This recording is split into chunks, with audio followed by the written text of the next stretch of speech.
Okay, we've been working on inverse functions or finding the inverse of functions. So the question here is find the inverse function of f. Again, this is one that's a little bit more complicated, a little bit more algebra oriented than some of the easier ones that we've done.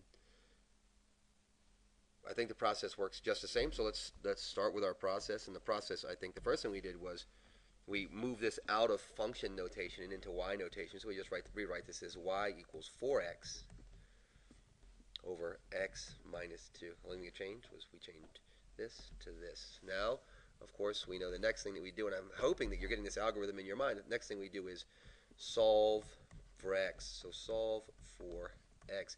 Some people switch x and y first. Either way you want to do that is fine, but I'm going to start off this way. And what I'm going to do here is I'm going to do this. I'm going to multiply both sides by this piece up here, and x minus 2 like this. When I distribute the y, right, I'm going to distribute this y through this, so we'll get is xy minus 2y, right? I would have preferred that this y be on this side because it looks better for me, but I just did that. Nothing changed on the right-hand side. I'm just simplifying. Oh, it did change a little on the other side because, right, these things canceled out, right? They both go to 1, right? So is equal to 4x, right? Now, this is really crucial because some of you guys are messing this up. Move all terms with x to one side. Because what we're looking forward to doing is factoring out that x so we can get this single x, because we have an x over here and an x over here, so it's a little bit difficult. But if we move everything over, so that's what I'm going to do. I have a positive xy here, so I'm going to take negative xy to both sides, negative xy here, and we get negative 2y is equal to 4x minus xy.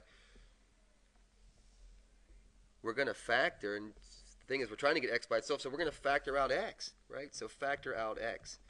Factor out x. And we factor this out. We have, so here's the x we're factoring out, and this, when we reapply this, it would have to give us this back. So x, this would be 4, and this would be this y. Why is that true? 4, I'm sorry, x times 4 is 4x. X times negative y is negative xy. I just want to make sure I have these things in their correct pieces. 2y here. Now, if you can see, compare the two lines here. Here we have an x here and an x over here. That was kind of messy. Here we have a single value of x. So that really, really helped us out a lot. We're almost there. And the last thing, kind of the last thing I'm going to do is just divide both sides. Nope. I'm going to divide both sides by 4 minus y. 4 minus y over here. Hope you're using your best handwriting. And we get negative 2y is equal to 4 minus y, and that's all equal to x, right? Remember, because 4 minus y over 4 minus y is 1. Right? Finally, last step here is switch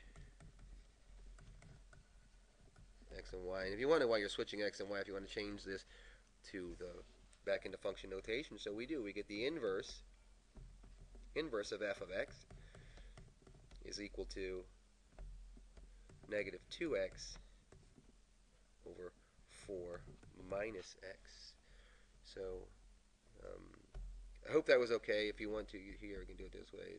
Make sure to see what I did here. I switched x and y. Switched x and y, so this became y.